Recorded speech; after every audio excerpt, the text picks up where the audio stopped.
is the heart of every meal. Traditionally made with whole wheat flour, this simple, crusty, quick bread gets a small update with the addition of rye flour. And when the dough is cut into wedges that are baked close together, it forms a loaf that's easy to pull apart. Very easy to make. And you can make it, really just make sure you have fresh wheat and fresh rye flours on hand.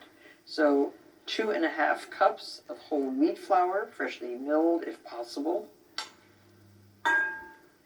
And more we're able to find beautiful fresh milled flours. Make friends with your local grist mill.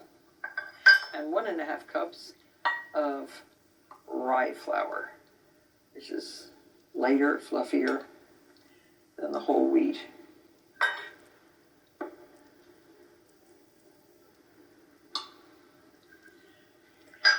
To this, add 1.5 teaspoons of salt.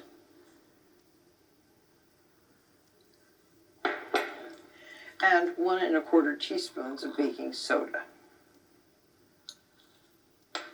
You need that baking soda with the buttermilk.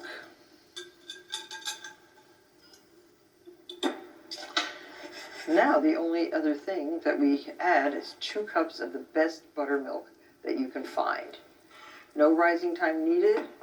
This bread lends itself to numerous creative variations. You could have yogurt in it, you could have currants, you could have caraway seeds, you could have, I'm trying to think of other things that I've added, herbs. You could have chopped dried fruit, seeds, nuts.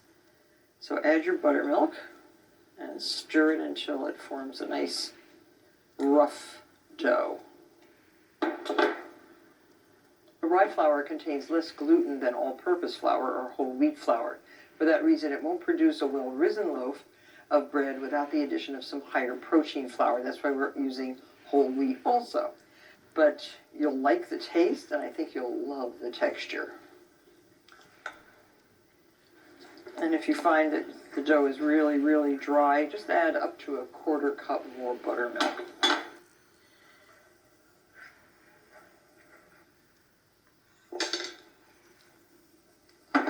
So when you feel that the dough is ready to pick up with your hands, you can sort of push it around in the bowl. It's a little bit of extra mixing. And then put it on a parchment-lined baking sheet and form it into about a 6-inch round. Looks so good. So now, once you have it formed into this mound, just cut it with a pastry cutter into 6 equal wedges.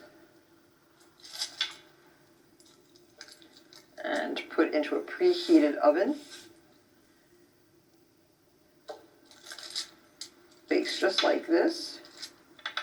And then you'll be able to pull those wedges apart. The oven should be preheated to 425 degrees. And halfway through the process of about 35 minutes of baking, just turn the tray and let it continue to finish baking. Set your timer.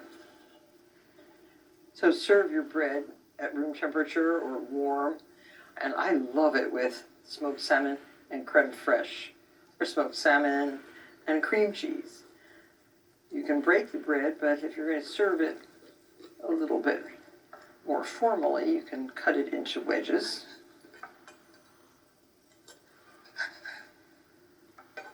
Look how pretty that bread is. So dense and so beautiful. Now to serve it with the salmon, you can cut this in half this way.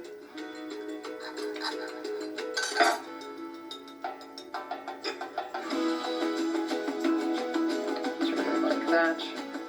And let people help themselves.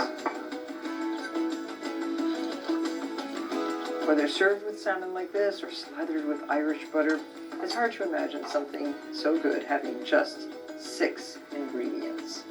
Enjoy.